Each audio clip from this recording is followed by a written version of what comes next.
Jacob, what are you doing? I'm here to warn you. Just leave. Now. She has a right to know. What?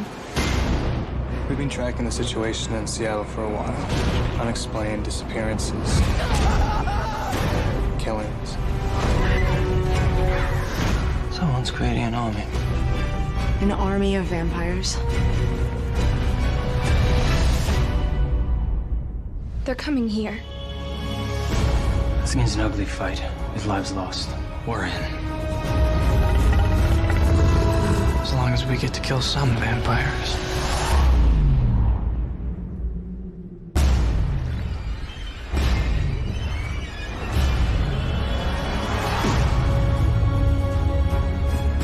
It's time. Yes, it is.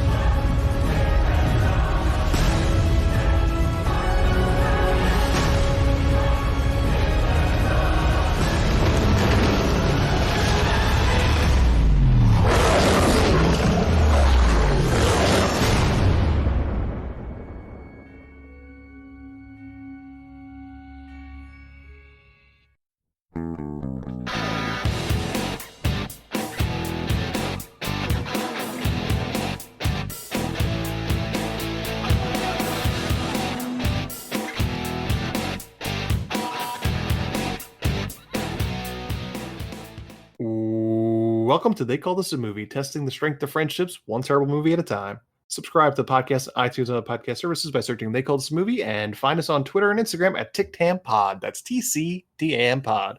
Welcome back to They Call This a Movie. This is Anthony Del Vecchio. With me, as always, is Dan Aquino and Mark Meyer. Say hello, gentlemen. Hey, friends. Hello. I know you're going to get slightly angry at me because we sort of eliminated this segment of the podcast. I am going to be able to go to the movies at least 3 times a month because I have signed up for the beta to Movie Pass. Oh, man. My card came in the mail. That was they brought back Movie Pass then, Yes. Right? Why? I don't know. It's like in certain cities and it's a beta and all this stuff. Like the card that came in the mail doesn't even have my name on it. It just says Movie Pass member. So, yeah, let's see if this one lasts a year like the last one. So next time I see Mark, I'm going to try and pick his pocket so then I could just go see 3 movies a month. Yeah, so anyone could do it. We could just share the card. I think it's an app thing, so we might be able to. That's what it sounds like. Especially since we won't be watching Netflix anymore. Yeah. So we'll need to be going to the theaters. I will probably be testing it maybe this weekend to finally go see Megan. I've held off. Finally. I've held off purchasing tickets for it because this took 2 weeks to come in. Mark has been chomping at the bit to see Megan in its 5th week. Wait, is that the reason why you got Movie Pass? No, I signed up for this beta like 6 months ago, and they okay. just opened it. So how many movies are you about to have seen this year, Mark? Is this your 3rd? It's my 3rd, maybe 4th. I saw Plane. Wow. My niece forced me. Not forced me. You don't have to always have to say that you saw Avatar against your will. You just said so, Avatar. No, I'm leading to a statement. Just the way my niece is when she texts me that like she wants to go see a movie, wants to go see it. It's not, hey, Uncle Mark, do you want to go see the movie? It's, Uncle Mark, we're seeing Avatar. Do you pay for her? If I go with my sister, no. I pay Okay. for my own ticket, but if I take her, yes. That's Obviously. why. That Uncle Mark is going to get me free movie tickets. I do end up getting the concessions when I go with my sister, just to be nice. But There you go. So 3 movies. I haven't seen a single one in theaters yet. So Yeah. Mark, this is a whole new you. I like yes, it. it is. And we got rid of the "What did you watch this week?" Exactly. segment. So great. I'm Perfect so timing. glad you spent 3 years not bringing anything to the table on that. So And now I'm now, watching every movie that comes now that out. there's no pressure, you're like, Movie Pass, sure. Guys, I binged on Hulu stuff this weekend. All right. We actually have a guest this week to try and help us get through this week's movie. Please welcome to the show. Welcome back to the show from Geek Vibes Nation. Tia, welcome back. Hey guys, I am super excited to actually be back. When you messaged me if I wanted to come on and talk Twilight Eclipse, I was pumped. I have always listened to your guys' podcast, especially the Valentine's Day special podcast, and it's like, this time we get to watch this piece of garbage. And actually, it is my first Twilight movie ever. I have never watched any of the Twilight films, so this was interesting. This was an interesting experience. I'll be honest, as one that has seen all the movies, you probably picked the most ridiculous one to start with. Because, yeah, you found out. Oh, yeah. I was actually telling the guys prior to recording that it took me 2 days to get through this movie. The movie is 2 hours and 5 minutes, I think I saw. And I almost tapped out after the first 11 minutes. I paused the video, saw it was 11 minutes, and had to walk away. So that was a great indication of what was to come. Oh, okay. Was it Bella's voiceover? Is that what did it in the beginning? It was just everything. I mean, not to go like on a huge tangent about it, but I was in college, my first few years of college, when the Twilight movies really came out, and people were walking around with the Team Edward, Team Jacob shirts, and I rolled my eyes back then about it, right? And now watching it, I feel validated in my eye rolling back then. It's not like one of those things, I was missing out on some masterpiece back then. No, I was right to trust myself back then. Okay. Yeah, so as she mentioned, this is a tradition of ours. This is our last episode before Valentine's Day. So we're watching our Valentine's Day movies. Last year, we did our 50 Shades Darker episode. So this year is Twilight year. So it is our third. So that means we've done 5 Valentine's Day episodes, guys. Yep. Which is incredible. But this is Twilight, the Twilight Saga : Eclipse, as the official title. It is. Yep. Everywhere to be found. So, Tia, so you're saying this is your first step into the Twilight world? Yes, I have never seen any of the other movies. I do remember being in high school, and I think that's when the first book came out. And obviously it was on, I guess, whatever list there are of popular young adult books and everything. And so my mom had gotten me the first book. And I believe I read the first 5 pages. Yes. And and there's a line, because it's from Bella's perspective. I'll never forget this. And there's a line where she says, "I'm half albino." And that made me close the book and never read it again, because it's like, listen, I get that it's fantasy, but that line just took me out. I could never go back. All right. I feel like Mark is really chomping at the bit to talk about this movie. So, Mark, why don't you tell us, where are you coming from with Twilight Saga : Eclipse? So for those of you that have listened to these podcasts before, when we've done Twilight, I'll just do a short history of it. I ended up seeing all these movies in theaters just because me and my sister had sort of a semi-tradition by the end of my high school through college years, because I was away at school and not home, to go watch a series of movies. She read a lot of these books. She read Twilight, Harry Potter, Hunger Games. So all of these movies, I do have an affinity a little bit for vampire fiction. And the fact that all these vampires just spit in the face of everything vampire fiction, just about. Real quick, when you Mark, when you say vampire fiction, yes. What do you mean? As opposed to vampire nonfiction. No, right. I was saying it more as a genre than vampire sure. Yeah, nonfiction. that's the question. Like, all right, when you say you're into vampire fiction, like, yeah, like name one that you really like.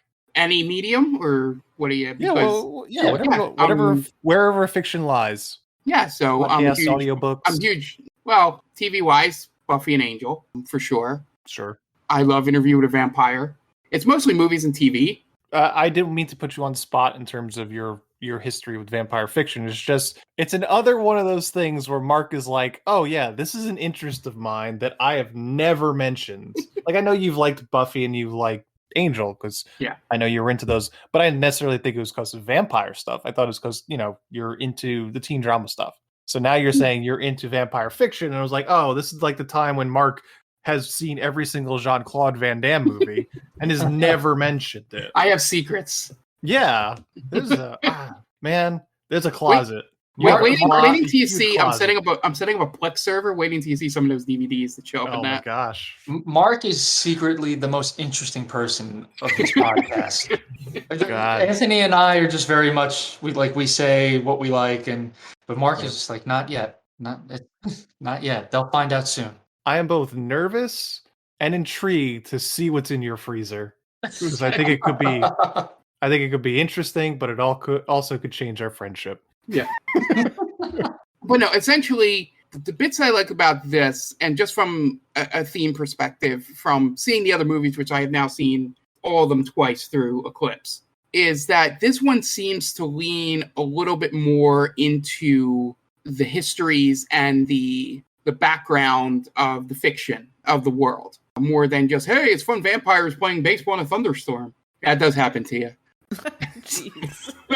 They don't do any of that stuff in here. And I think the thing that really drags it down is the one thing that probably makes it popular amongst a certain demographic is I really think the love triangle is uninteresting to me because it's blatantly obvious as you watch through the three movies which side she's going to choose. And it means absolutely nothing, any of the Jacob stuff.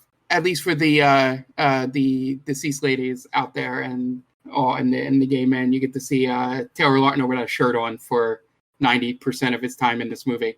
Oh my god! It's like every single one of the werewolves didn't. Yeah. I don't think they own shirts. I think that was the thing. It's like they just didn't own shirts every time, and it made it. Yeah.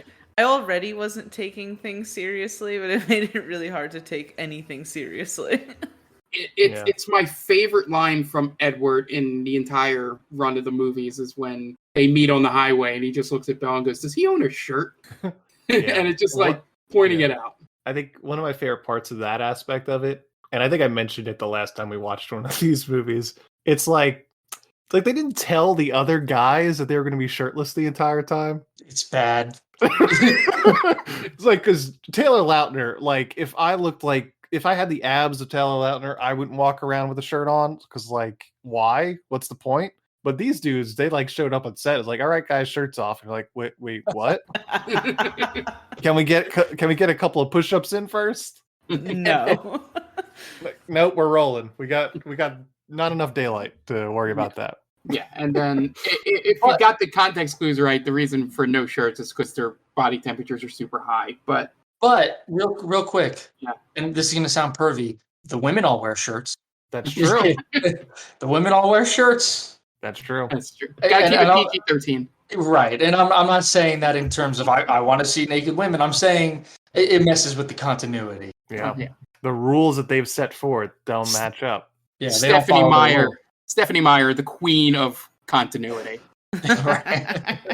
All right, Dan, where are you coming from? Twilight Saga: Eclipse. Every time we watch one of these movies, it feels like I'm watching the first movie over again. Yeah. Meaning I have zero clue what's going on. And I don't know where they lie in terms of the saga. Mm-hmm. So I was like, is this the second movie or the third movie? I have no clue. I need to tread very carefully on this podcast because my wife loves these movies. And I don't want to upset her. Is she like listening right now? She's gonna bust through the door and be like, "How dare you talk ill of this?" That I wouldn't be surprised. She has the supersonic hearing for just Twilight. She senses a disturbance in the force kind of thing. Sure. So I'm gonna, listen. It wasn't a very good movie. Admittedly, it's not meant for someone like myself. I get that. I was very bored watching it. There was no stakes in it, I thought, and what stakes they made were handled very quickly and without much problems. They wasted powerhouse performances from Kellen Lutz, and he's a returning TC Tam actor, right? He was Hercules. Yeah. I think they all are, because we've done 3 of these movies. That's true. Yeah, he was the last Sword and Sandals movie I think that we've done. Yeah.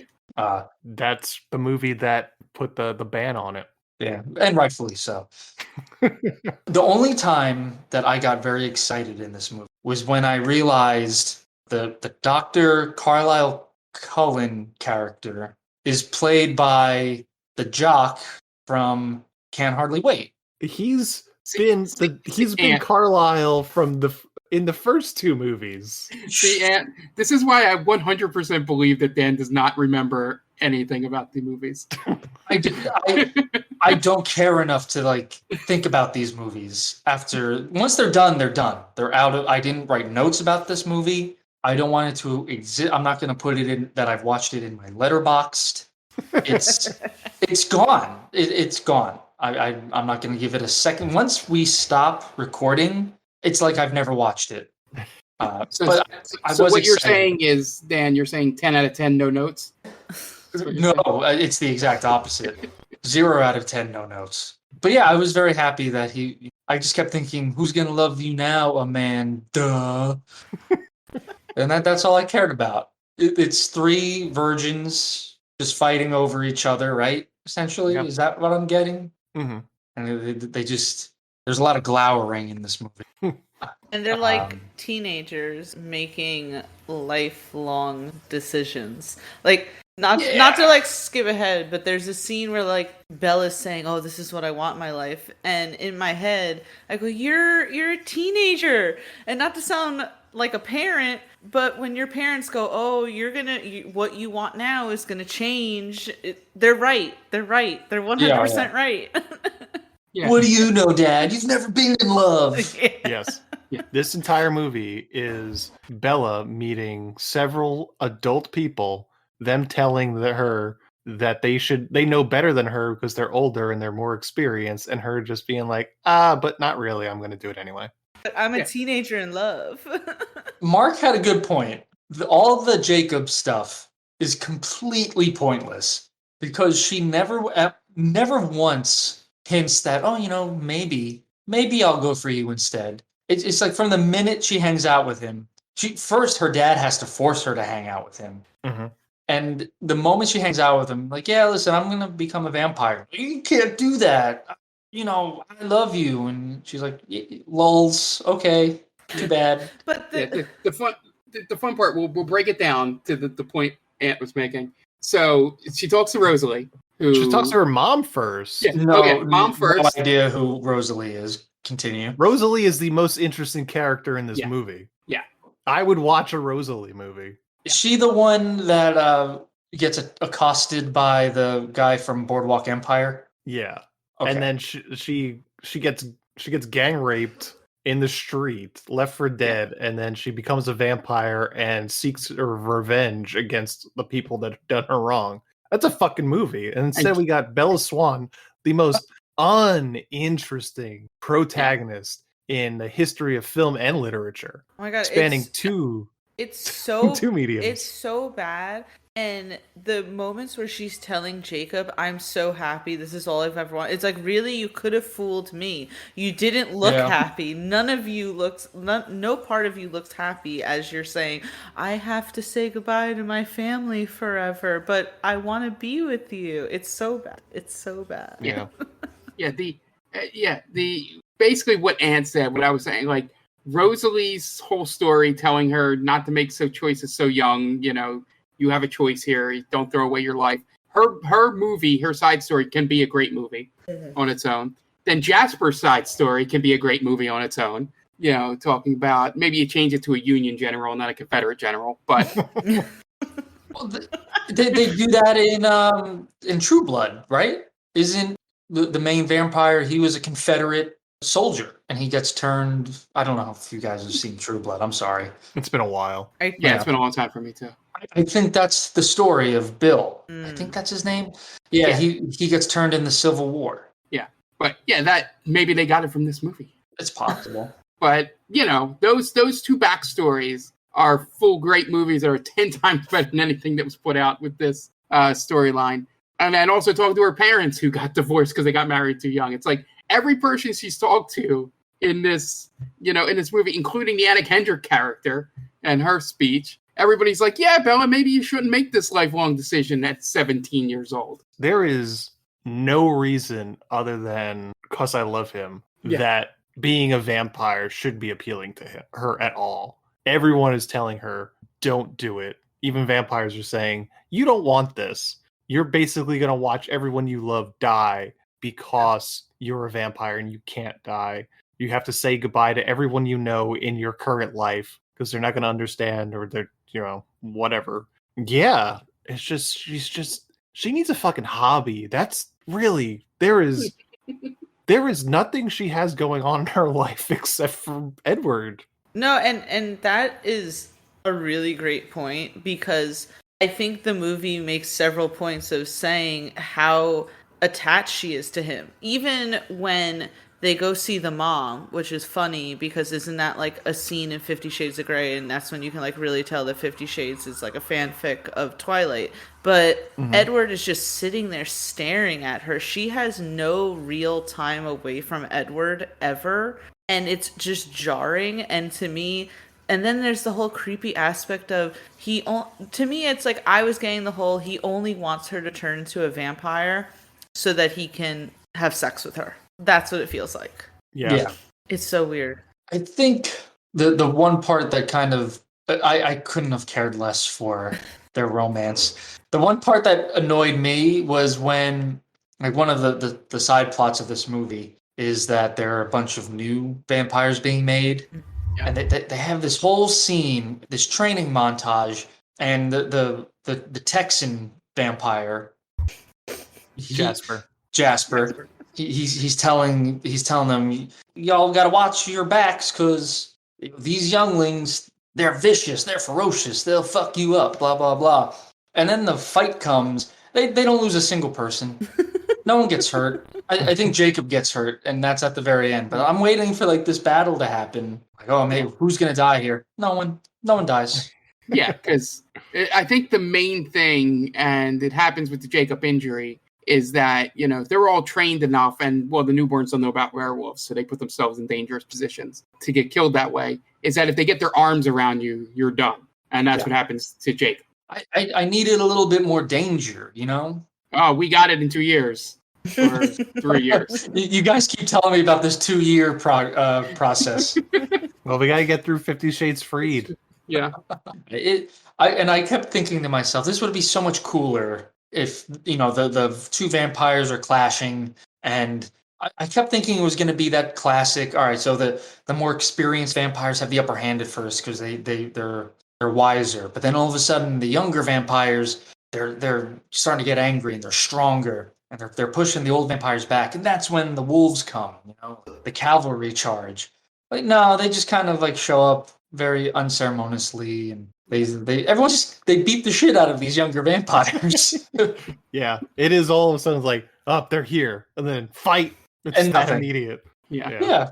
There's no pomp and circumstance to it. They have a training montage. That would be like in Rocky 4. He has the training montage to go up against Drago, and then he KOs him in the first round. Or more like the fight happens, but we don't see it because we're with Adrian. Right, and the robot, the weird robot. Just seeing just a shot of their faces watching the TV, not seeing the TV. Yeah. And her commenting, like, it's okay, it's gonna be okay. Right? Rocky's doing just fine. Like, that's what happens. Yeah, and in this movie, because after the whole fight scene ends, I don't think in movies that I've watched in a series where characters are introduced, did a character go from being less of a badass when they gave her more lines than Dakota Fanning's character. Because in New Moon, she only has a few lines in there, and her fucking power, she can just sort of cripple you with her mind, essentially. And I'm like, that's fucking badass. And now they make her talk and be like a leader, and I'm like, I am not scared of this person. And she only seems to really use that power on like the weak guy or the little girl. And it was just like, that another character in this movie, that Jane character, with whatever power she gained to turn evil and do all that stuff, would be another origin movie that would be much more interesting than any of this. But I think they thought, we have Dakota Fanning, let's give her more lines. And then she just doesn't know how to do the lines to sound like a badass. And it's very dry and monotone. And at least for me, kind of ruins a character that could have been a formidable villain through the rest of the movies. Sure. Speaking of powers, I feel like Alice's power of just being able to get premonitions is just because they don't know how to write a story. Yes. Because it just moves the plot along because it needs to move along. Like I feel like she was sitting there writing it. It's like, well, how do we get to here? It's like, well, because Alice got a premonition. Just gonna say that sounds like a thing from the Stephanie Meyer, book that they were like, well, she does it so much in these books, we kind of have to bring it to the movie. So sure, it's the somehow Palpatine returned. Yeah. Sort of moment, just happening over and over again, just to fill plot points. It still boggles my mind that these two actors, Kristen Stewart and Robert Pattinson, are actually really good actors. Yep. And people will kind of think I'm joking when I say that, but they're really good. It's also surprising that they dated in real life because I felt no chemistry between them at all. Oh, zero. Yeah, it's so forced. And I think they both talk about how much they hated working on this series. So I wonder if it was just like a hate relationship. Yeah. It was like a misery loves company sort of thing. It's like we're both on this sinking ship together, but we are getting fucking paid. Oh, yeah. So why don't we fuck too while we're doing this for 7 years of our lives? Get some sort of joy out of it. Yeah. Anna Kendrick tells the story that the first movie was so terrible because it rained the entire shoot and that they couldn't really do anything because they filmed basically on location in the Pacific Northwest. Yeah, that's probably how they got together. It's like, man, it's always raining in this shitty part of the U.S. Let's just rub our genitals together. How about that? To pass the time.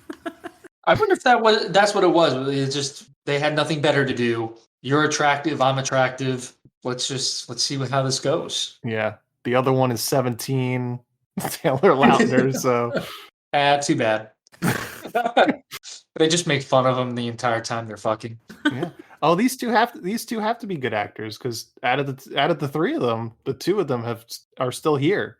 The third one is left in the 2010s. Yeah. When's the last time you saw Taylor Lautner, I think? And the last time I saw Taylor Lautner was when I read a story about how he married someone else named Taylor. Yes, oh my god, I remember that. Wow. That was his big break there. And he also dated Taylor Swift. There are other first names, people. Right. What if his parents only told him that you have to date someone named Taylor? But you know how some like old school parents like you have to date within this or like a religion or whatever. I know you have to date a Taylor. You have to keep it pure. Now, Tia, first time watching these movies, would you, if you lived in Forks, Washington, would you not know that the Cullens were vampires? I mean, obviously they had a very different look than everyone else. But maybe I would have chalked it up to the fact that it was the early 2010s and that was just the emo look back then. Right.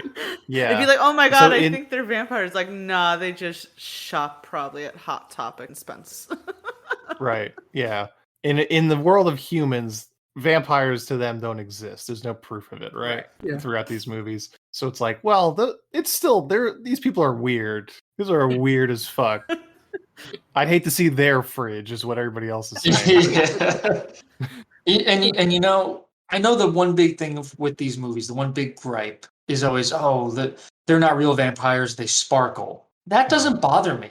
I don't care what characteristics you make, because Mark was alluding to earlier, it kind of plays around with the notion of what vampires can and can't do, right? Like they don't have to be invited in and all that. They can walk in sunlight. I don't mind that. I mind that they're utterly boring. They're very vampires boring. They're not that boring. They're very charismatic. Yeah. And none of these vampires are charismatic. Maybe the southern dude, Jasper, he's a little charismatic. He's him and Rosalie are probably my two favorite of the Cullens. Even though Alice is the only one that seems happy. Right. In the entire household. That's another thing as I watched the movie and they're talking about high school, and I think you guys did make this point in previous podcasts, but the fact that you're a vampire, you've lived hundreds of years, why continue going to high school? To me, it just feels like you're being like really weirdly predatorial to like high schoolers.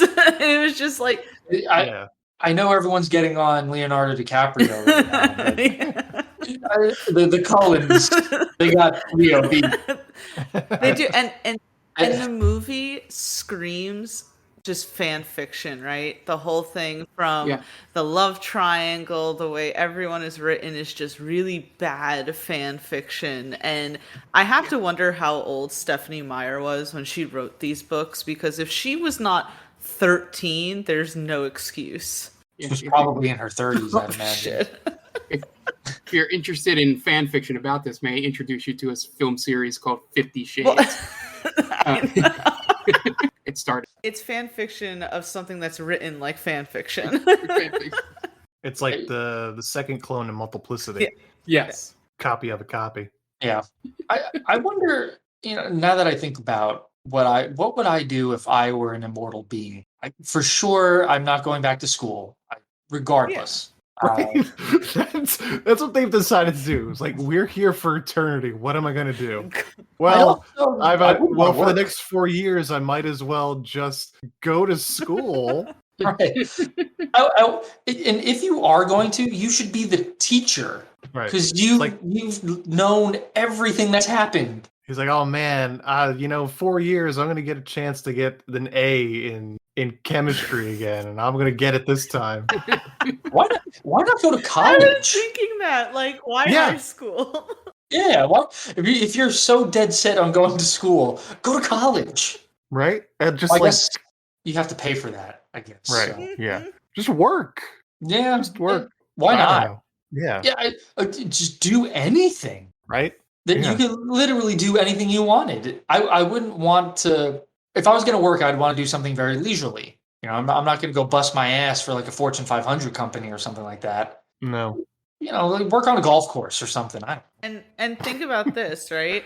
If they're say 1,000 years old and they started working 1,000 years ago, I mean, the money that they would have accumulated, they could have been, say, like the next Richard Branson or something, owning their own islands. Instead, they're collecting diplomas. Yeah. All right.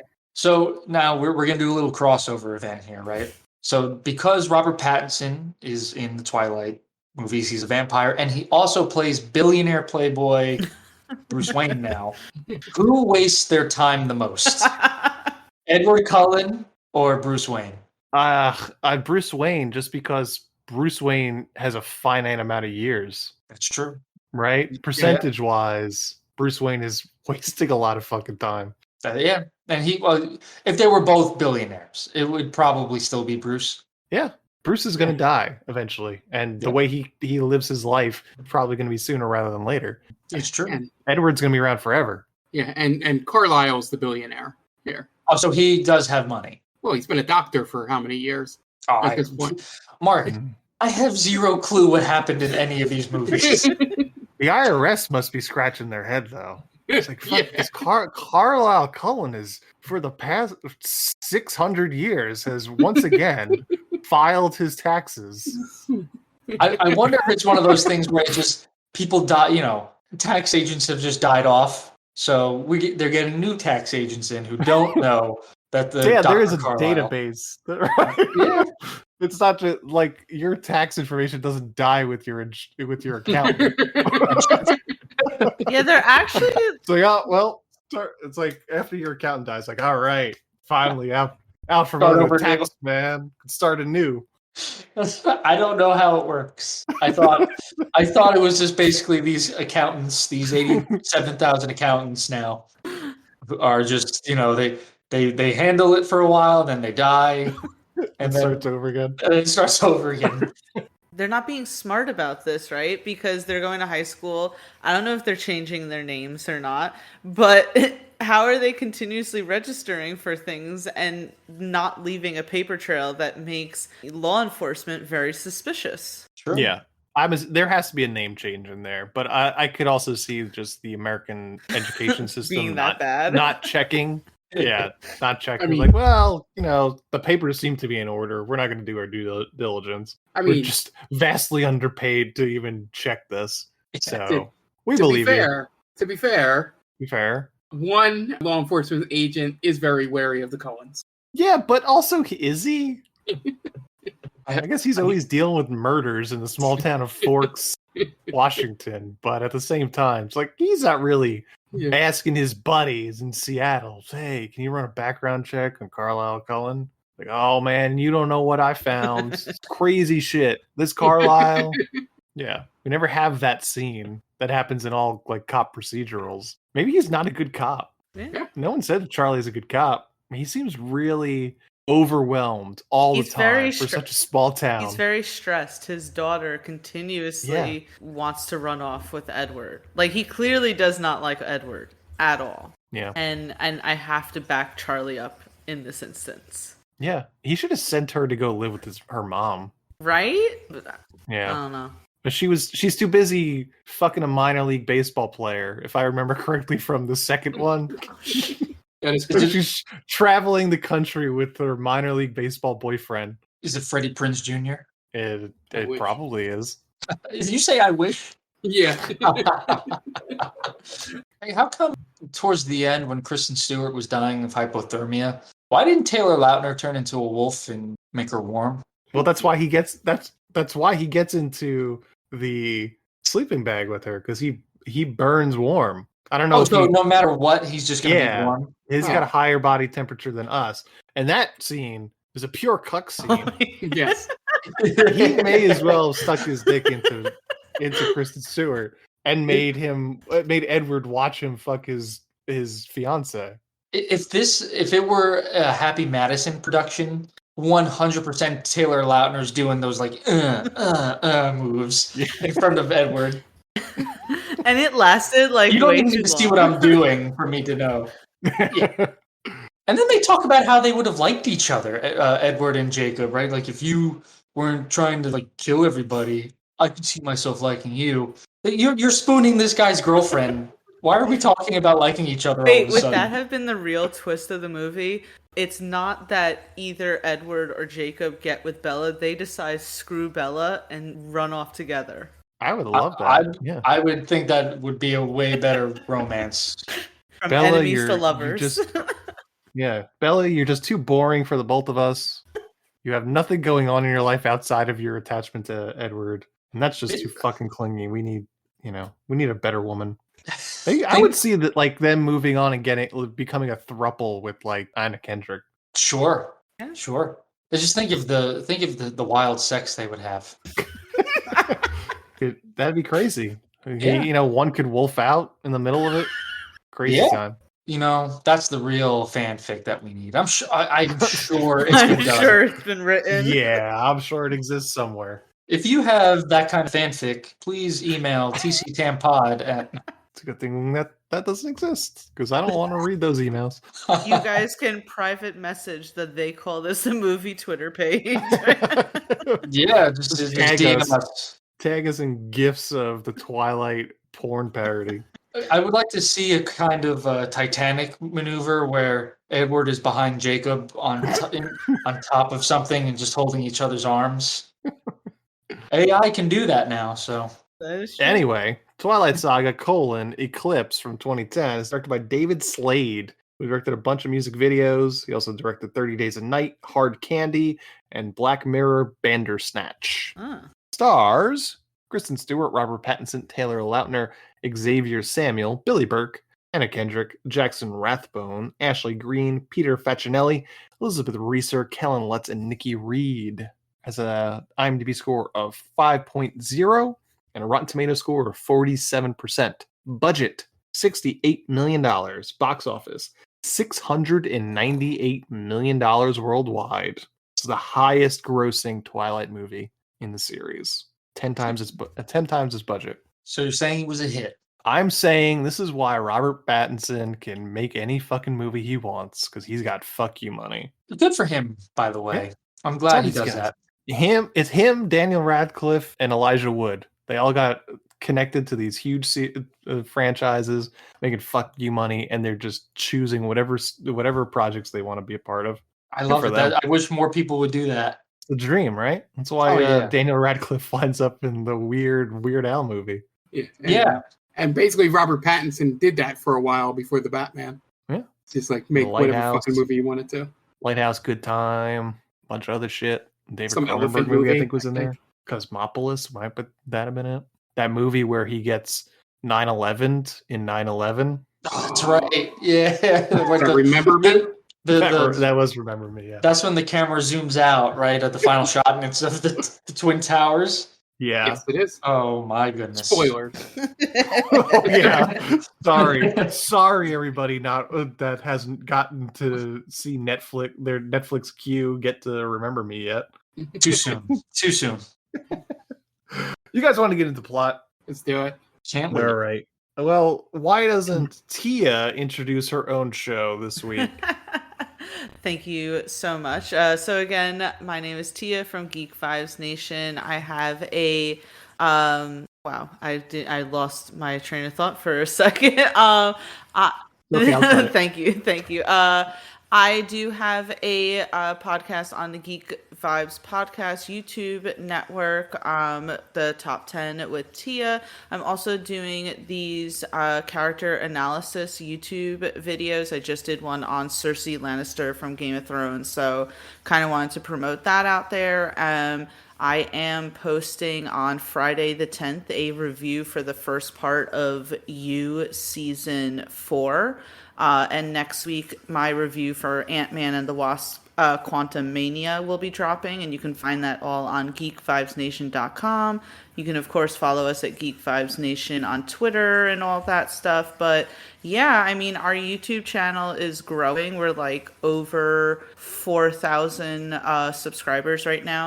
So I just want to take a moment to promote that, because that's been like really cool to kind of see grow since like the beginning of the pandemic. So if you are interested in all things movies, TV shows, books, comics, and all that, please make sure to come over, and we will be hoping to just continue pushing out content every day. Okay, great. And we are going to take a quick break, and you guys are going to listen to messages from friends of the podcast. So we will be right back. Hey, this is Ken M. And Padawan J. from the ODPH podcast. Each week, we talk a parlay of topics. That's right. Whether it's sports, pro wrestling, movies, TV, comics, and more, we've got a take on it. And don't forget, odphpodcast.com for links for Patreon, TeePublic, and the Parlay Points blogs, and much more. Thanks for listening to the ODPH podcast. Now back to your regularly scheduled show. You know I don't know I was so damn hard to say. Welcome, travelers. Seems like you're looking for a story. Well, I got one for you. It involves adventure, friendship, and all sorts of... Earl, why don't you tell him about that time I stole that big-ass melon? Yeah, I was going for more... Or you could tell him about the time I kicked her ass, Earl. I wouldn't ever tell them. Do I need to get my ref gear on? Okay, everyone, shut up. Now come with me as I tell you a story from afar.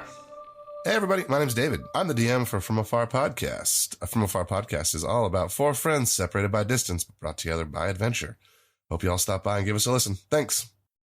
And welcome back. Now it's time to get into the plot for Twilight Saga: Eclipse. We open on the rainy streets of Seattle as a kid by the name of Riley Beer comes out of a bar and is then immediately attacked by an unseen vampire assailant. Tries to run down the pier, but gets to the end with a long way down to the water. His attacker then bites him in the hand, and he screams in pain. And then title card. We open back up on Bella and Edward hanging out in a meadow of wildflowers as Bella reads poetry. And it doesn't mean anything anymore that Edward might sparkle in the sun. Doesn't at all. Not at all. Edward would rather make out, and then he proposes right there.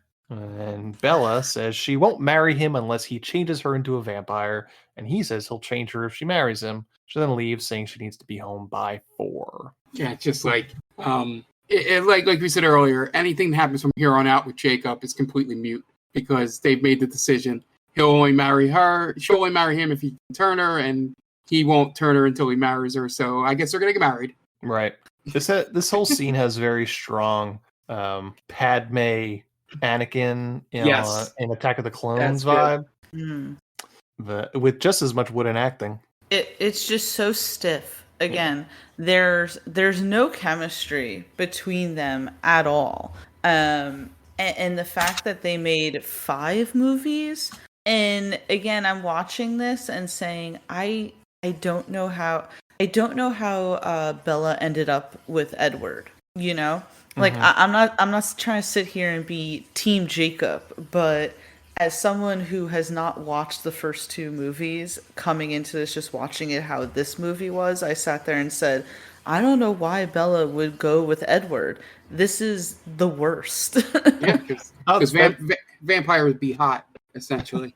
I meant to ask you that in the beginning. As a person that's only watched this one, are you Team Edward or Team Jacob?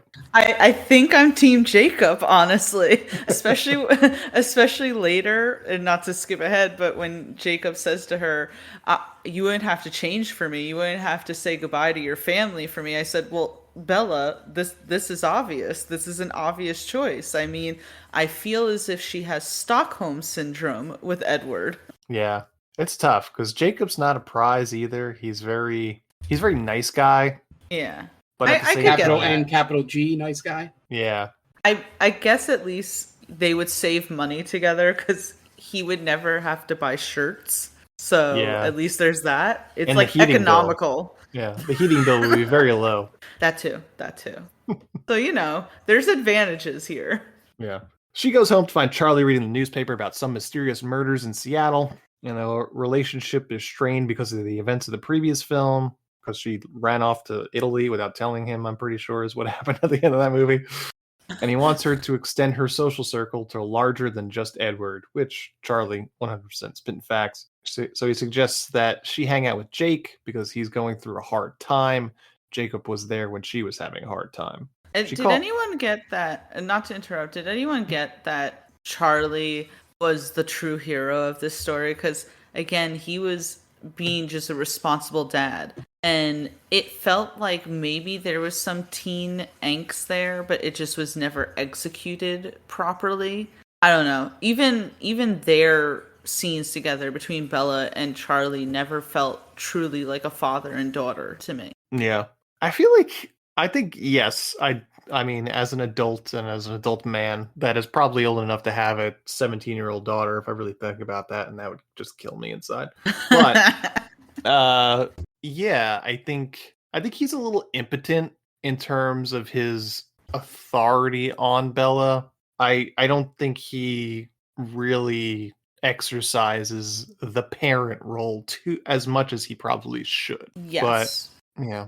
Because he's just letting her go out all over the place, hanging out with Jacob, hanging out with Edward, and then she just runs off to the Cullens' house all the time. Just like, girl, just stay the fuck home one night and have more friends, get a hobby, do a sport, yearbook, photography class, something. I mean, anything except, hanging out with your weird, 1,000-year-old vampire boyfriend. Yeah. I think more than anything, she just needs therapy. Like, that's how this whole series starts, and she's just like a bummed out kid. That's the reason why she falls for the weird kid in school, Edward. She just needs to go to therapy.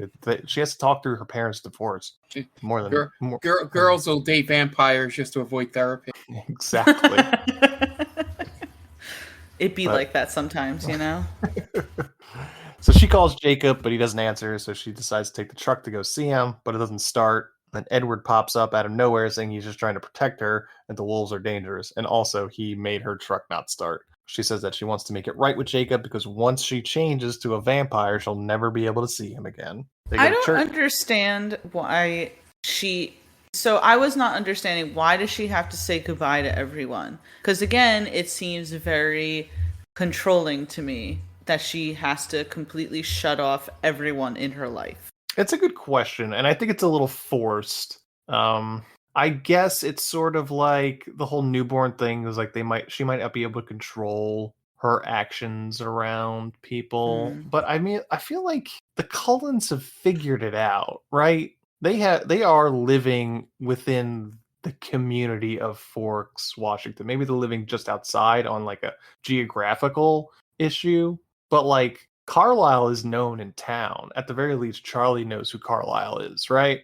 So, okay, I'm married now. I'm going to go live with the Cullens. That's not that weird because this is where Edward lives, my husband. We'll see each other on Sundays or something like that. It's not... Yeah. I feel like they could have made it work. I think the main reason that they say the goodbye thing, again, I agree it's forced and, don't have to do it right away, is the whole non-aging thing. Right. Becomes a problem, but you don't have to do that right away. Mhm. Like it could be like 2 years down the line, maybe they finally have the kid and then goes, Dad, Edward got a job in like upstate Wyoming. I don't know. Bye. Right. It's like, oh my, but like 10 years down the road, she still looks the same. Oh my God, you got to give me your skincare routine, girl. Yeah. You don't look a day over 18.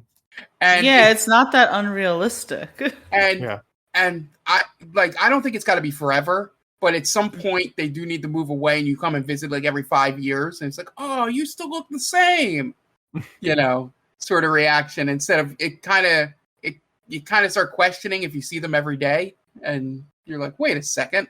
Mm-hmm. Real quick, why would you even want to go back to that place to begin with? It sucks. That's true too. Yeah, they ain't nothing in fucking Forks. Yeah, I'd understand it if you lived in a bustling city. Oh man, I'm not going to be able to go to my favorite sandwich shop, or I'm not going to be able to, visit some really nice, like somewhere in New York City that has Theater Row, stuff like that. Yeah. Like, no, it's Forks. There's like 10 buildings, and one of them's the school. And it rains all the time. Yeah, who cares? Go live your life, girl. Yeah. It's fair. Your dad's the local sheriff. That sucks. So they go to school and sit down at lunch with Bella's non-vampire friends as they try to help Anna Kendrick write her valedictorian speech. Alice says that she wants to throw a party at the house after graduation, and then everyone gives her a shit about it. So she gets all in her feels and winds up getting visions. After school, Bella and Edward goes to the police station to see Charlie. Belly tries to find out from Edward what Alice's visions were, but he blows her off. Then he tells her that there's been some missing persons and killings going on in the area and in Seattle. That's what Charlie's dealing with. Charlie comes out to see them, and Edward goes to leave, then awkwardly mentions that his parents got her plane tickets to see her mom, and it would be good to see her before she graduates, but he means before she turns into a vampire. Then mentions also that they've got second ticket, and then he's going to go with her. Yeah, I mean, well, Bella mentions that for reasons that are not needed at all. Yeah, that scene could play out exactly the same if he doesn't go with her, but whatever. It was very awkward. He could still go with her. Dissect the points. He could still go with her, but the hearse mentioning the extra ticket, like you were already past the test with Charlie. Right. Like she didn't even need to tell Charlie that Edward was going to go. Exactly. But I'm not going to sit here and dissect the plot points of Twilight and trying to make them make sense because it's Twilight. Alice had a vision. That's how they resolve everything in here anyway. She goes to see her mom in Florida, and her mom basically says she thinks that Bella is getting too serious with Edward at too young of an age, and she's worried she's going to make a bad decision. But then she says, let's not think about that, and brings out a graduation gift to Bella. It's a quilt that is made of a bunch of t-shirts from previous trips that they took together. And if this movie focused on this mother-daughter relationship, you know what? This movies would probably be better. And not for nothing, that is something that they should have leaned into more, right? Her giving the quilt, showing all the memories that Bella had and how she will be walking away from that. They should have had where, at least maybe for this whole entire movie, she's hesitant in really committing to Edward because she's realizing she'll have to give all this up. No, instead, the scene is played out a little emotional, but then just her essentially shrugging it off and going, don't care. I want to be with this guy. Yeah, and that is the problem because they are setting those up of like, these are the reasons why she shouldn't do this. But the movie and the story is just hell-bent on Bella just being blind to everything and throwing everything away for a dude, a man. And we all know men suck. As a man, I don't know how this series ends, but it would be hilarious if they did like 20 years later and Bella absolutely regrets every decision to become a vampire. I'd love that. Yeah. That's how it ends. It's like Married with Children. And they have 3 kids. They despise each other and they just make really lewd jokes about each other. Edward actually starts to age now. What you did to me, Bella? Have you ever seen a bald vampire? No. He's got a gut.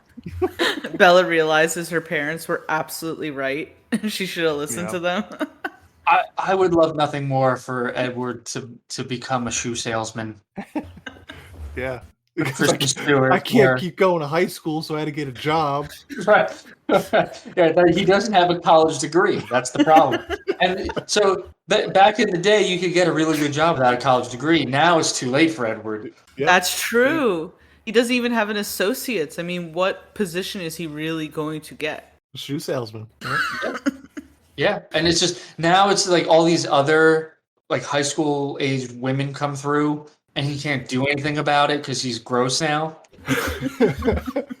and that he's married to Kristen, or he's married to Bella, so it's like that's his personal hell, and he can't die because he has to go to the Illuminati or whatever the fuck they're called, The Voltari. The Voltari. Sorry, he has to go to the Voltari to get permission to die, and they just keep like laughing at him. Nope. Yeah. Too bad. I did miss Michael Sheen in this movie, by the way, but who the Voltari leader? Yeah, he's the leader of Voltari. Oh, is he from the meme, the air fryer meme? Maybe. Have you ever seen it? No. I have no idea. Bella gives her mom a hug, which to her is the last time she's going to see her mom, because her mom isn't going to her graduation for some reason. Back in Washington, the Cullens stand in the woods waiting for something, and then Alice gets a vision as Victoria runs by and a chase ensues. Victoria being played by Bryce Dallas Howard in this one. I don't remember if she was in the last one. I feel like it was the other actress, but I don't remember. Long chase ensues as Victoria darts back and forth between the vampires' territory and the wolves' territory, causing both sides to chase after her. It all comes to a head when Emmett chases her over to the wolves' side and gets tackled by one of the wolves for being on their side.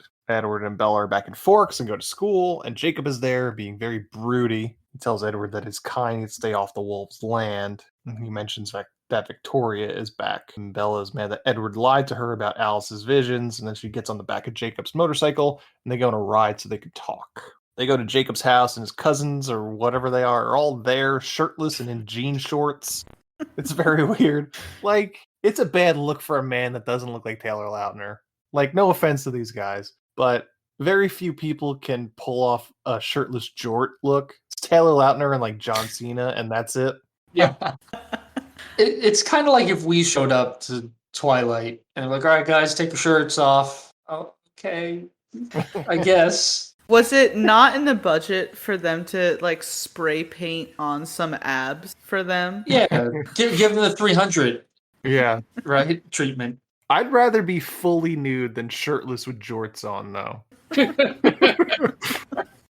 It's just not. It's such an odd look. It was the 2010s. Yeah. That is true. It's like a time capsule, you know? That's how. Maybe that's for the listeners out there. That's how it was. Just people shirtless with jorts on. That's I guess Stephanie Meyer had a hard on for jorts. Yeah. Oh yeah. She's a big Kevin Smith fan. Oh yeah. Like if I was shirtless with a big fat pair of Jenkos, now we're talking. I had Jenkos. A big fat pair of Jenkos I would go shirtless for, but yeah, jorts, it's not a good look.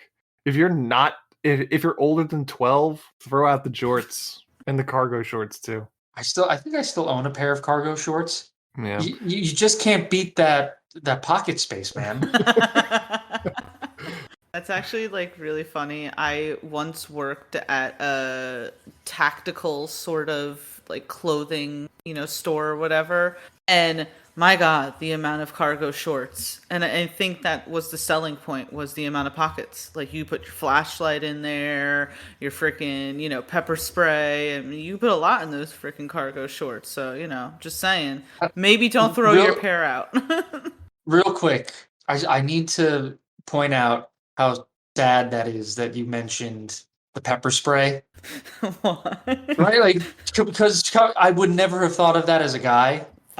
You know what I mean? Like, I wouldn't have to worry about that. It's like so depressing that you had to mention that. Well, go on TikTok. Oh, man. So sad. Well, it's funny. My wife, like I said, she kept saying how this movie's not meant for me. Like, there's a couple shirtless dudes in here, so it's cool. Who doesn't like hunky dudes? I think there's one hunky dude. I'm sorry. If we're talking about, say, True Blood and Alexander Skarsgård, I would get on board with what you're saying. But no one in this movie had my eye. Not at all. I still think Edward Cullen's a good-looking guy. He doesn't get shirtless though. He doesn't. No, He gets shirtless in the second one. It's not great though. It's not great. Jacob talks about some sort of love triangle between Leah, Sam, and his wife Emily, and mentions that Sam imprinted on Emily. And he explains imprinting to Bella, which just sounds like unhealthy obsession, but he says he's never imprinted on anyone. That will change by the end of these movies. Oh yes, yeah, that won't come back to have any kind of weird, creepy connotation. Yep. Later in this series. Yep. Bella then mentions that she's going to let Edward change her after graduation, and Jacob gets pissed off that she's getting turned before he gets a chance to make her fall in love with him, and then he says he'd rather her be dead than be a vampire. So she rightfully gets mad and leaves. There's no difference. If you're a vampire, you're dead. Right. I think he means he'd rather her be in the ground and never see her again than no, she's walking around as an undead. Oh, okay. Yeah. Meanwhile, at her house, a vampire slinks through her house and starts going through her things in her room. Then goes downstairs to find Charlie asleep on the couch, and he gets real close, but then Bella walks into the door. And her dad wakes up and is annoyed that she got home so late, but he's happy when she tells him that she was with Jacob. Then immediately Edward is at her house and tells her he's been worried, but he smells a scent, so he goes up to her room and says there's another vampire that has been there. So she goes to the Cullens, and they say someone is after Bella, and they decide that they'll keep watch over Bella's house. But it seems impractical for the vampires to keep a lookout for Victoria, the Voltari, eat, and look after Bella. So they employ the help of the wolves to team up and protect Bella while the vampires hunt. Such efforts to keep a boring-ass girl safe. I was going to say, this, again, is so a self-insert sort of fantasy for someone like Stephanie Meyer. It has to be, because only that type of to imagine, I have all these supernatural beings all concerned with me, and who are you? Yeah. It's nobody. It's a boring Mormon housewife, basically. Right? Isn't that what Stephanie Meyer is? She's a Mormon housewife. Is she? I think so. Might as well be. Sure. I think that is the background of her. There is some Christian propaganda towards the end of this movie. Oh, wow. I didn't know that. Has Stephanie Meyer come out with anything since the Twilight series? I don't know. I could also be mistaking her for E.L. James. I mean, they both... her background. And listen, yeah. I'm not trying to be insulting here, but they both scream bored housewife to me. Yeah. Well, you'll have a chance to speak that with her, because we have her waiting. Dan, I have been waiting a long time. I have been waiting a long time, because even those first 5 pages that I read were not only horrific, but the one thing that always stood out to me was that the font was size 20. So clearly just for people who could not read. They just wanted to make sure it was big as possible. I don't know. So pet peeve here. Yeah, so you were right about Stephanie Meyer. She was a Church of Latter-day Saints. Yeah. Yep. There you go. And the religious propaganda is the abstinence until marriage. Oh my God. And wait, was that also around the same time that the Jonas Brothers came out and they talked about their whole chastity rings and stuff? It was a whole moment. So. It was around this time, yeah. Wow. That was a moment. Okay. Yeah. That's why he doesn't want to bang her at the end. He's a very morally good vampire. Look at that. He talks about her virtue. Gross. And also, listen, I don't want to make fun of people's religions and stuff like that. But if you've been alive for 100, 200 years, you haven't gotten laid, there's no hope for you, man. I feel like it's not that he's done this several times. I feel like he's gone through the song and dance with other girls. That makes it even weirder. Previously, right? And that's the reason why he doesn't want Bella to change, is because he's got 50 years with this girl. Boom, and then he's out. Right? On to the next one. Yeah. Re-enrolling into a high school, finding another girl to fall in love with, quote unquote, marrying her up, banging her, and then be gone with her. Right? He doesn't want to be with this girl forever. At least that's what I assume is happening. He has the ultimate out of any guy. It's perfect for him. Like, oh yeah, I can do this for a while, and then they're gone. I don't even have to worry about breaking up with them. They're just gonna die. Yeah, he's on the Edward system. Yeah, the Edward system. Well, I don't know what Edward stands for, but we'll figure it out. Yeah. Well, we have our best men working on.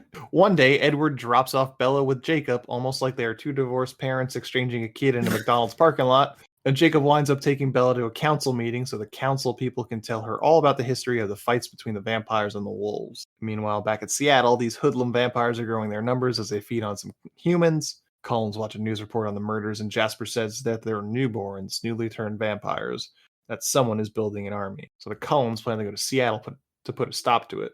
And whether or not the Volturi are part of it is a question that they don't have an answer for.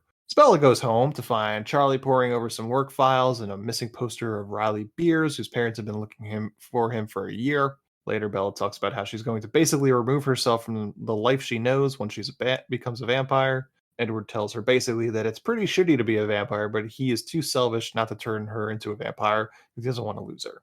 Bella hangs out with Jacob again and tells him he's invited to Alice's graduation party. And then Jacob confesses his love for Bella. And she tries to put him down gently, so he tells her all the ways that being with a vampire can't be like being with a wolf, or even a human being for that matter, and he forces a kiss on her. So she punches him in the face and breaks her hand. Back at the Swan's house, Edward meets them as they walk up the steps, and Edward confronts Jacob about the kiss. They push each other until Charlie comes out to break it up, and Jacob tells Charlie that Bella broke her hand after he tried to kiss her. And then she goes to the Cullens, and Carlisle tells her it's just a sprain. And then Rosalie walks out annoyed at the presence of Bella. Which is her set emotion up until this point in these movies. Yep. Mm-hmm. So Bella goes to follow her, asking her why she hates her. Rosalie tells her that she doesn't hate her, but she's jealous of her for getting to choose to be a vampire, but also that choosing to be a vampire when you don't have to is the wrong choice. And then Rosalie goes into her past, talking about how she became a vampire. And it's not pleasant, but it also makes Rosalie the most interesting character in the entire series. She was basically gang raped in the street by her boyfriend and his friends, and Carlisle found her after they left her for dead in the streets, and Carlisle turned her into a vampire to save her life. And then she proceeds to hunt down and kill her rapists. It is a good background story, honestly. I did like the fact that she was getting revenge on the men who had hurt her. And it's just like, I know we keep punctuating this point, but at what point does Bella listen to those around her? I mean, Rosalie's literally saying, I wish I had that choice. I wish it wasn't taken from me. And for Bella to just not listen to that, it's like, oh, it's so unnerving. It really is. Yeah. Rosalie just almost outright tells her, like, I wish I had died there rather than become a vampire. Yeah. And once again, that Rosalie movie, it's like it'd be like Kill Bill, but with a vampire. I'd watch the shit out of that. But she talks about all the things that she was robbed of that she wanted to have because she was a vampire, like a family, kids, a real life. Bella takes us all in and just says, yeah, but I love him because she's a stupid teenager that has no personality. The newborns continue their bloodlust in Seattle, and the Volturi are watching their moves but not interfering. Then it's Bella's graduation as Anna Kendrick gives her speech. And all the Cullens are graduating for what is probably the 100th time in their lives. Well, they have that scene in one of the movies where they have all the diplomas and stuff on the wall. Yeah. And I going back to the thing we said before, why do this? Like, why even display all that stuff? Mm-hmm. I don't know. They're just weird. So everyone goes to Alice's graduation party. Then Jacob and some of the other wolves show up, even though it would be pretty obvious that Bella wouldn't want to see him. But he apologizes and gives her a necklace of a wolf as a graduation present. And Alice gets a vision of the newborns using one of Bella's shirts to get the scent of her. And she says they won't be going to Seattle because the newborns are coming to them. So the Cullens kind of brief Bella and the wolves on what's going on, that an army is coming. And Jacob says that the wolves will help the Cullens fight these newborns, for one, to keep Bella safe, and for two, just to kill some vampires. They all go to the woods so that Jasper can help them train to fight because he has experience fighting because he was a Confederate soldier. And the wolves show up to join the training. Real quick. Yeah. I think it's a bad idea just to have a guy who fought in a war over 200 years ago to lead, because wars have changed. Yeah. I mean, he has experience with newborns specifically because of his backstory. That makes more sense than just saying he was in the Civil War. Okay, that happened in the 1800s. It's now the 2010s. Yeah, but all the other Cullens are city boys. They got city hands. They got them city hands.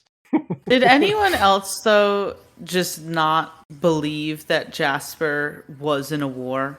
I don't know.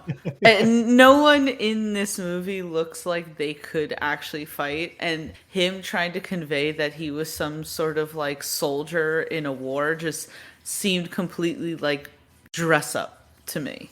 Right, Yeah. but it was the Civil War, so basically, if you had 2 legs and 2 hands, they're like, That's true. like, all right, dude, sorry, but you gotta fight. How old are you? 16? Get out there. 16, you should have enlisted 3 years ago. Well, if anyone looks like they could fight, I'd probably say Kellen Lutz could fight. He's a pretty big guy. Like in like a meathead sort of way. Yeah. Right. He looks like shoot he can do some damage. He'd shoot himself in the foot, but he might be good in a Right. scrap. Sure. Hand-to-hand combat. He could probably body slam you pretty good. Yeah.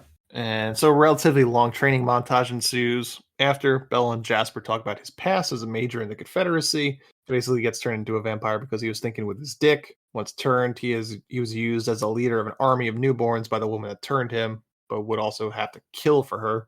And he says the relationship with Alice saved him from becoming a monster. After one talk with Jasper, Bella decides that she knows all she needs to know about vampire culture and tells Edward that Victoria must be controlling the newborn army as puppets. And sure enough, we see Victoria with the newborns turning another human into a vampire and controlling Riley. Later, Bella tries to convince Edward that she can help him and she should let her come with him, but Edward decides the opposite, that they should both stay away in order to protect her. So they talk with Jacob and decide the best way is to have him carry her to a campsite so he could mask her smell from the vampires. While they do a test run, Jacob talks about how it's possible to be in love with 2 people at once. And like for several scenes of just having someone carry Kristen Stewart around like a baby, it's just so weird looking to me.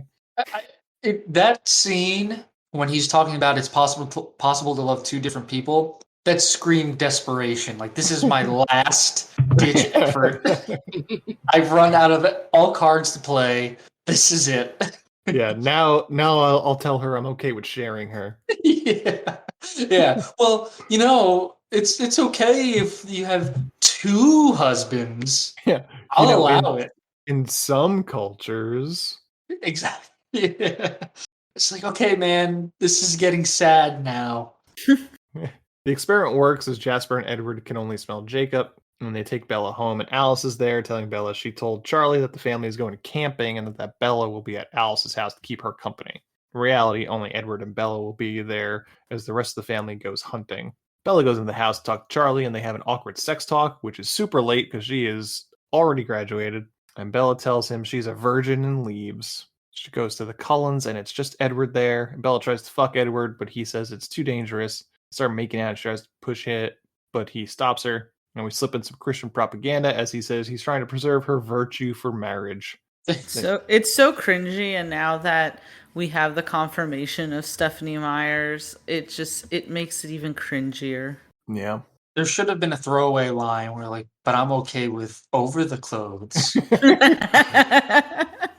You know what Jesus was all right with? Hand jobs. Yeah. That doesn't take away anyone's virtue. Oh, what do goodness. you think stigmata wounds are good for? Oh, wow. Yeah. Hold on. Let's go to the board. Come at me, Christians.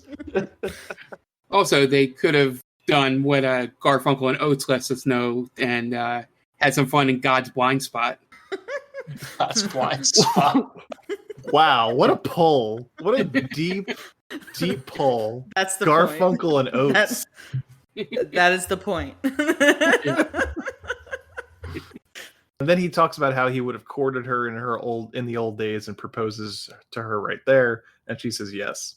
Back in Seattle, Victoria and Riley talk, and she talks about how Riley should not underestimate the Cullens, and they may have the numbers, but the Cullens have ways to predict their every move. And she manipulates Riley to get him to do what she wants. Bella and Edward go to the woods, and Bella wipes some of her blood on the trees to put the newborns on the wrong path. And she tells Edward they should wait to tell Jacob about their engagement until after the fight. And Jacob shows up, and he's ready to take Bella to the campsite shirtless, because of course he is.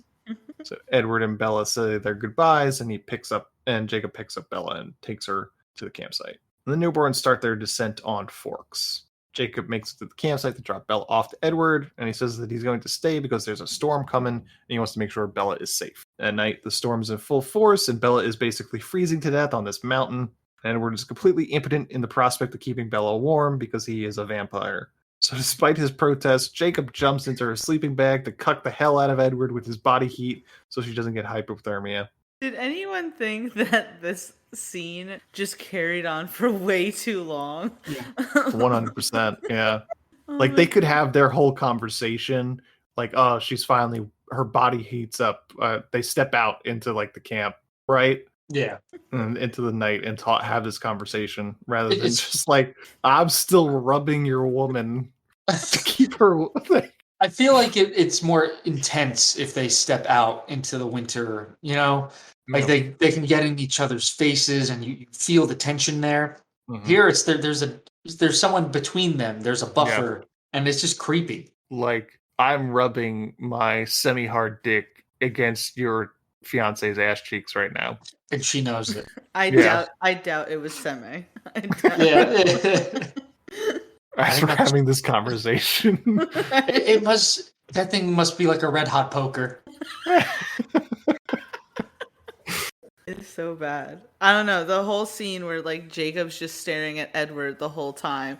And you know Jacob looks so smug and Edward just looks so constipated. And it's just the most useless conversation ever. It's the most useless scene, honestly. Again, just what is this writing? What is this writing? Yeah. This movie would have been the best movie ever if they're having the conversation and Jacob just goes, "Oh, she's pushing back." Uh-oh. I'm sorry. Can't.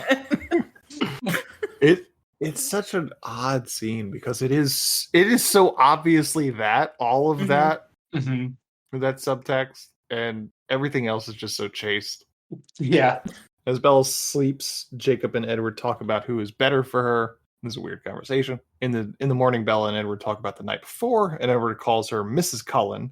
And Jacob hears this and freaks out. Bella knows that Edward knew Jacob would hear them, so she gets pissed at him and runs after Jacob, which nothing comes out of her being mad at him. Jacob says he's done and he's going to kill something or maybe get himself killed. Bella tries to stop him, so she tells him to kiss her. And he does, and it's a good one. And he heads off after, and he says he'll be back. Goes back to Edward, who heard Jacob's thoughts the whole time. He says she loves Jacob, but she says she loves Edward more, and he says he knows. And the fight with the newborn starts. Cullen's wolves really kick some ass, but Edward gets a scent of Victoria close by. She must have known Edward would be with Bella. Sure enough, she shows up at the campsite with Riley. She tries to convince Riley to kill them, but Edward tries to talk some sense into Riley, but he doesn't listen. So he goes to attack, and they get absolutely rocked by Seth as a wolf. Victoria goes to run, but Edward goads her into attacking, bringing up her dead boyfriend. So it works, and Victoria starts going after Bella, so she and Edward fight. Eventually, Riley knocks out Seth, and he joins the fight with Edward.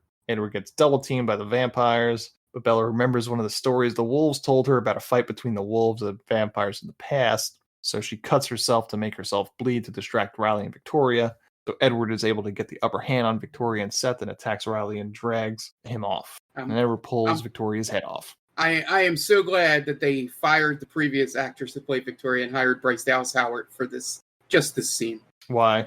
Did you not like the first girl, or you just like? No, Bryce being Dallas sarcastic, and not they went for the person that was a little bit of a name at the time for this, and this was barely the only scene she was in. She's in maybe 2 other scenes. Yeah, at all. I don't know what the reason for the replacement was. Curious, but not curious enough to look it up. Yeah, but it's just I just remember that happening. Going, oh, she must have been in the final 3 movies, and then she gets killed there. I'm like, oh, why? You could have just kept the other actress. There must have been something, but it's just weird. Her schedule overlapped with that of her other film of Barney's Version, and was replaced by Bryce Dallas Howard. Some Paul Giamatti movie. Yeah, she probably made the right choice. But it was just funny that, and if you didn't even know this happened and hadn't seen New Moon in a while, you'd probably be like, oh yeah, that's the same Victoria. Yep. Mm-hmm. And Bella and Edward go to the battle as Alice gets a vision of the Voltari showing up, so they tell the wolves to leave before Voltari get there because they won't they won't recognize the truce. Then one last vampire attacks Leah, so Jacob jumps in, and the vampire breaks Jacob's arm before he's killed by the other wolves. Wolves take Jacob back to the house, and Carlisle says he'll come to the house as soon as they can. Voltari show up, and they just act like bureaucrats, making a point to mention Bella is still human, and then they kill one of the last remaining newborns, which the Cullens offered asylum to, and then they leave. Bella goes to check on Jacob, who had a broken bone reset by Carlisle. She goes to talk to Jacob, and he says that he will never stop loving her, and he knows that he is the one that she should be with. Later, Bella and Edward are back in that meadow talking about their planned wedding date, and she talks about some nonsense of why she wants to be a vampire, and how she's not like other girls or some shit. And then she says they need to tell Charlie, which is a very dangerous proposition. And that is the end of Twilight Saga: Eclipse. Does it feel like to anyone that, like, Stephanie Meyer just wanted to write a romance, okay, but she wanted to do vampires because, you know, vampires are sexy or whatever, but maybe felt pressure to do some sort of battle scenes because the fight is such an afterthought and so anticlimactic that it feels as if they just had to throw that in because at least something is happening in the movie instead of just angsty teenagers. You know, I bet in the book the battle is drawn out a little bit more, or maybe has a little bit more detail in it. Mm-hmm. In the movie, it is an afterthought. It doesn't care. Just in what and Tia could probably agree with me here. Just from the short amount of pages we both read of it, she likes to over-explain things. So I would bet that entire battle was an entire chapter of it. Yeah, like cutting back and forth still, but yeah. I probably, but yeah, no, it's here. It definitely is just like, oh, there's also a battle, and that's 5 minutes. Yeah. I feel like that outside of probably maybe she was a fan of vampires. I didn't look too deeply into her reasoning behind this, but you could also have that be the way to shoehorn in the abstinence thing. Is that if he's 100 years old, that would have been more in line with his time and wouldn't seem out of place for him to be in this. And it's also a way to make him seem like a good vampire. Right. I would hope that she liked vampires. She did write 6 books about it. Yeah. So someone told her she couldn't do it, and she did it on a dare. She actually hates vampires. It's like, oh fuck, I gotta write another one. It's like, these fucking things, god damn it. Yeah, she wrote the first one. It's like, you wouldn't write this love story about vampires and teenagers. Watch me. Million books sold later. All right, that's all for Twilight, but we are going to take a quick break, and we have one more segment coming up. But you first are going to listen to some ads so we can pay those bills, and we will be right back.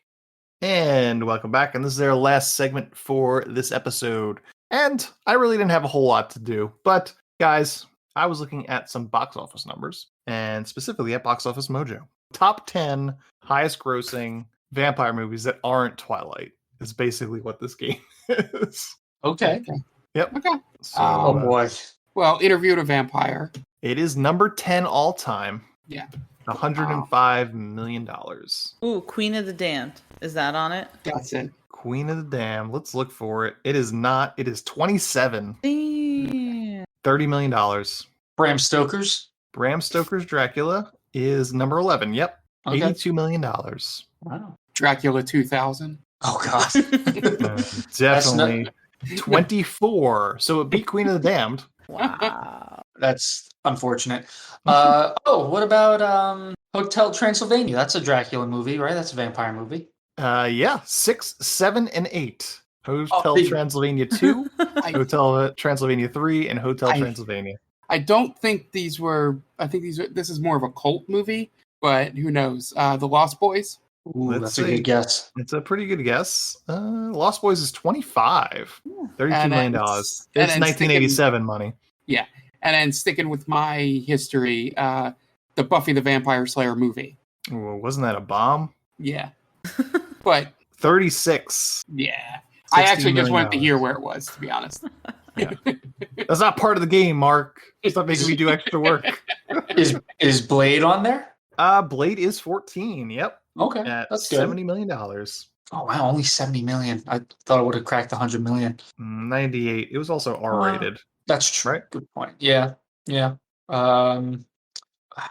got like the back three left, right? Let's see. You need 9, 12, 13, and 15. I'm not very good with vampire movies. I feel like I know more TV shows with vampires than anything. I'm trying to think of, because a lot of the ones all the ones that I would have thought of are all not on that list.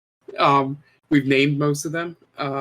Underworld. Yeah, there you go. Morbius. Underworld Awakening, $62 million. Not the first Underworld. So Underworld Awakening is 15. So the other ones, Underworld Evolution is 16. Underworld, the first one, is 19. Underworld Rise of the Lycans is 20. Okay. Wow. Okay. Yeah, I'm just trying to. So I think you've only got 2 left. Oh, 9 and 12. What about the Vampire Hunter movie? Lincoln Vampire. Abraham Lincoln Vampire Hunter is 22. Van Helsing? Yeah, Van Helsing. Van Helsing is 9. There you go. Nice. So you just have 1 left. Nosferatu.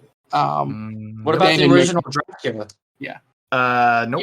I was like, you don't have to do the work for that. That was just that was also back in when they were making nowhere near the money to do I thought maybe adjusted for like inflation or something. Yeah, I'm not sure if it is or not. Doesn't seem like it because Nosferatu isn't anywhere on this list. From Dusk Till Dawn? Nope. This was in a series that's already been mentioned. In a series that's already been mentioned. We said Blade. Mm-hmm. Is it Blade? Oh, you know what? Blade 3. It's not Blade 3. Shit. Blade 2? Blade 2. It's Blade 2. Oh. Yes. I outsmarted myself. Some other notables. 30 Days a Night is at 21. Blade Trinity is at 18. It's let the right one in, not ranked at all. I don't see it anywhere. Oh. Let me see. Let Me In is at 39.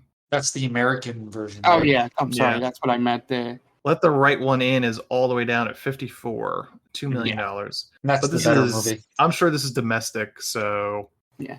30 Days of Night or whatever that Colin Farrell one. Is it Colin Farrell? Isn't that No. Josh Hartnett? Josh Hartnett, yeah. 39. It's the Farrell one. Does I Am Legend count?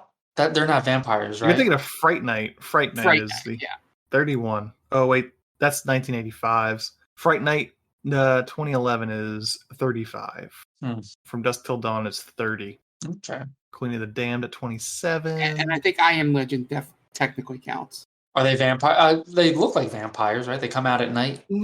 I thought they were zombies. I feel like Well, maybe they are. I don't know. I don't think they're counting I Am Legend as a vampire movie. Okay. Yeah, because I feel like that'd be over 100 million. Did we get all 6 through 15 or are we still missing? You got all of them. Yep. Oh, okay. So we're just kind of naming vampire movies. The top 5 in order: Twilight Saga, Eclipse, New Moon, Breaking Dawn Part 2, Breaking Dawn Part 1, and Twilight. All right. I think that's wrapping up all we've got to say about Twilight and the like. Tia, why don't you kind of do one more last plug of where people could find you? Yes, thank you so much. Again, this is Tia from Geek Vibes Nation. You can find my personal account on Twitter at TC_Stark. If you want to follow Geek Vibes Nation, you can find us on Twitter, Instagram, Facebook, if anyone is still on Facebook. And you can follow our YouTube account, Geek Vibes Podcast. We are also on TikTok. This Friday, the 10th, I'll be posting on our website my review of the first part of Netflix's You Season 4, if anyone still has Netflix at that point. And next week, we'll be posting my review of Ant-Man and the Wasp: Quantumania. So just make sure that you look out for that. Okay, great. Yeah, and that's going to wrap us up for the Twilight Saga: Eclipse. You could find us wherever you get your podcasts. If you're listening to this podcast, you probably know how to find us. We're on Twitter and Instagram at TicTamPod. We're on TikTok as well at They Called Us a Movie. If you want to throw us some reviews somewhere, give us that 5 stars, give us a review. You give us 5 stars and give us a bad review. As long as you give us 5 stars, I'm okay with that. It's no skin off your sack to give us 5 stars, really. So, yeah, that's where you can all find us. Wrapping up here, the director of Twilight Saga: Eclipse was David Slade. So, for Dan Aquino, Mark Myers, and Tia, this is Anthony Del Vecchio telling David Slade, well You certainly made a movie, didn't you? Questionable. Thanks for listening to They Called Us a Movie. Subscribe to us wherever you get your podcasts, and be sure to check us out on Twitter and Instagram at TicTamPod. That's TCTAM Pod. You can also check us out on TikTok at They Called Us a Movie.